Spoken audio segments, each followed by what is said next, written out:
की 25 कोटी पोहोचले, पहिले 15 आणि आता रात्री काल रात्री 10. हे काय त्यांच्या मनाचे खेळ आहेत. संजय राऊतांच्यामुळे तर शिवसेना खऱ्या अर्थाने लयाला गेला असं मला वाटतं, कारण त्यांच्या बोलण्यावर त्यांचं बंधन नाही. कोणालाही अत्यंत खालच्या पातळीवर जाऊन संबोधन आहे हे तर एक चुकीचं आहे. तुम्ही कधीही थेट निवडणूक लढवलेली नाही, कधीही थेट निवडणुकीमध्ये तुम्ही जिंकून आलेला नाही. दर खेपेवर राज्यसभेवर जाण्याचीच तुमच्यावर पाळी येते आणि मागच्या वेळेला जर शिंदे साहेबांच्या मनामध्ये असतं तर ते तुम्हाला सहजासहजी पराभूत करू शकले असते, पण त्यांनी तसं केलं नाही. तुम्हाला अगोदर राज्यसभेचं खासदार केलं आणि नंतर त्यांनी आपला पक्ष मजबूत करण्याच्या दृष्टीने पुढची पावलं उचलली. संजय राऊत म्हणतात की आता ऑपरेशन तुडवा, टायगर झाल्यानंतर ऑपरेशन तुडवा सुरू केलं. त्यांना जर हे करता आलं असतं तर आमच्या वेळेला ह्याच्यापेक्षा मोठा प्रयत्न त्यांनी केलेला होता. महाराष्ट्राच्या जनतेने एकच लक्षात घेतलं पाहिजे की महाराष्ट्राला एक सामाजिक वारसा आहे आणि तो विचाराचा वारसा आहे. त्याच्यामुळे कोणाचं जर वैचारिक मतपरिवर्तन होत असेल तर रस्त्यावर उतरण्याची काहीही गरज नाही. तुम्ही तोंडाने बोलू शकता, याच्यावर चर्चा होऊ शकते आणि आपली बाजू ते आपल्या जनतेला पटवून सांगतील. त्याच्यामध्ये हिंसाचाराचा प्रश्न कुठे आला? हिंसाचाराच्या मागून धावता म्हणून तुमच्यापासून लोक लांब जातात, ही वस्तुस्थिती आहे. ऑपरेशन तुडवा कसं पाहत असाल तुम्ही? काय किती successful? काही तुडवू शकत नाही, ती ताकद त्यांच्यामध्ये राहिलेली नाही आहे. आणि त्याच्यामुळे मला एवढंच सांगायचं आहे, हे केवळ तोंडाचे बुडबुड आहे, त्याच्या पलीकडे काहीही होणार नाही. महाराष्ट्रामध्ये महाराष्ट्राची जनता सुज्ञ आहे आणि त्यांना सुद्धा माहिती आहे आमच्या राज्याचा विकास झाला पाहिजे तर केंद्रामध्ये सरकार मजबूत पाहिजे, राज्यामध्ये सरकार मजबूत पाहिजे. राज्यामधलं सरकार मजबूत झालेलंच होतं. केंद्रामधलं सरकार मजबूत झालं तर आज आंतरराष्ट्रीय पातळीवर आपला भारताची प्रतिमा आणखी उंचावू शकते, ही वस्तुस्थिती आहे. सर, अनेक आमदार संजय साहेबांबरोबर आले, संजय होते, आता खासदार पण आले, ते पण संजय आहेत त्यात. पण आता संजय राऊत आणि उद्धव ठाकरे कधी येणार तुमच्याकडे? नाही, हे कधी येण्याची शक्यता नाही. उगाच कोणाबद्दल तरी मी खालच्या पातळीवर जाऊन बोलणार नाही. ते एक नेते आहेत, अतिशय चांगले आहेत, परंतु ज्या प्रकारे राजकारणामध्ये वेळ दिला पाहिजे तो वेळ ते देऊ शकत नाहीत, एवढंच आहेत. नाहीतर मी स्वतः त्यांच्याबरोबर काम केलेलं आहे.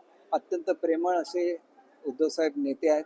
परंतु राजकारणाचं आत्ताचं राजकारण असं झालेलं आहे की तुम्हाला सातत्याने राजकारणाला वेळ द्यायला लागतो, लोकांना भेटायला लागतं आणि तसं केलं तरच तुमच्याबरोबरचे सहकारी तुमच्याबरोबर राहू शकतात असं मला वाटतं. उद्धव साहेब प्रेमळ आहे, मात्र पक्षाला गळती लागली नसेल. पहिले तुम्ही वेळ 40 दिला गेले, गेला नाही, वेळ दिला नाही, ही वस्तुस्थिती आहे ना.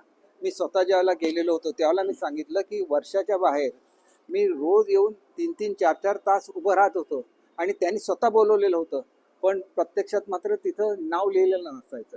त्याच्यामुळे खालच्या लोकांनी त्यांना कदा त्यांच्यापर्यंत कोणाला पोचायला दिलं नाही. आणि माझा तर विषय एवढा महत्त्वाचा होता की स्वतः मोदी साहेबांच्या बरोबर त्यांच्या मीटिंग चालू होत्या आणि त्याचं माध्यम म्हणून मी काम करत होतो. एवढ्या जर वरच्या पातळीवर ज्याला बोलणी चालू असतात आणि त्या लोकांना सुद्धा वेळ दिली जात नाही, त्याला निश्चितपणे कुठंतरी चुकतंय हे त्यांनी लक्षात घेतलं पाहिजे.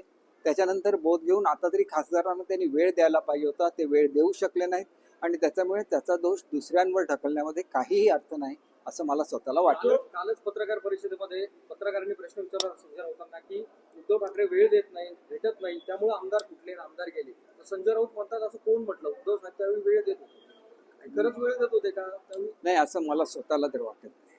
आणि मी ज्यावेळेला आम्ही दिल्लीला गेलो त्यावेळेला त्यांनी सांगितलेलं होतं की मुंबईत गेल्याबरोबर 15 दिवसाच्या आत शिवसेना आणि भाजपची युती होईल आणि नवीन सरकार सत्तेवर येईल.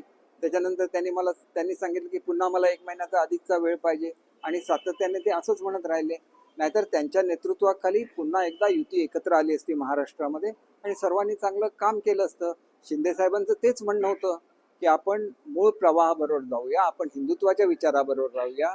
ही अननॅचरल युती आहे, याच्यावर आपण राहूया नको, आपण मोदी साहेबांच्या बरोबर जाऊया, त्यांच्या नेतृत्वाखाली काम करूया. परंतु त्यांनी ते ऐकलं नाही, कारण त्यांना कोणीतरी सांगितलं की तुम्हाला 5 वर्ष मुख्यमंत्रीपद दिलं जाईल, परंतु प्रत्यक्षात 2.5 वर्षाचंच ठरलेलं होतं. त्याच्यामुळे ज्यांनी कोणी त्यांची दिशाभूल केली ती चुकीची आहे. आणि मोदी साहेबांचं सुद्धा म्हणणं होतं तुम्हाला 2.5 वर्षानंतर सोडा, तुम्ही 2.5 वर्षानंतर सोडा, पण त्याच्यानंतर भाजपचा मुख्यमंत्री होईल असं त्यांनी सांगितलेलं होतं. पण ते घडू शकलं नाही आणि त्याच्यामुळे शिंदेसाहेब मुख्यमंत्री झाले आणि पुढचा इतिहास संपूर्ण महाराष्ट्राला माहिती आहे. लोकसभेला उद्धव ठाकरेंच्या नावावर 9 खासदार निवडून आले, त्यापैकी आता 6 एकनाथ शिंदे साहेबांकडे गेले. लाखो लोकांनी त्यांना मॅन्डेट दिलेला आहे, त्या लोकांचा विश्वासघात नाहीये का? एक गोष्ट लक्षात घेतली पाहिजे की एक खोटा अपप्रचार हा लोकसभेच्या निवडणुकीच्या वेळेला केला गेला आणि त्याच्यातला मूळचा मुद्दा असा होता की भारताची घटना बदलली जाईल. आणि या एका मुद्द्यावर जनता युतीच्या विरोधात गेली आणि त्याच्यामुळे कमी प्रमाणात खासदार निवडून आले ही वस्तुस्थिती आहे. परंतु नंतर लोकांच्या लक्षात आलं की ही सगळी अफवा होती, घटनेला कोणी स्पर्श करू शकत नाही आणि त्याच्यामुळेच नंतरच्या काळात चांगलं असं यश हे युतीला महाराष्ट्रामध्ये सुद्धा आलं. प्रत्येक ठिकाणी बिहारमध्ये निवडणुका झाल्या, तिथं चांगलं यश मिळालं.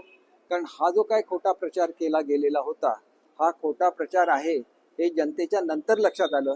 त्याच्यामुळे दिशाभूल करून मिळवलेली ती मतं होती आणि ज्यावेळेला खासदारांच्या सुद्धा लक्षात आलं की हे चुकीच्या मार्गाने झालेलं आहे, त्याला खासदार सुद्धा मुख्य प्रवाहात सामील झालेले आहे.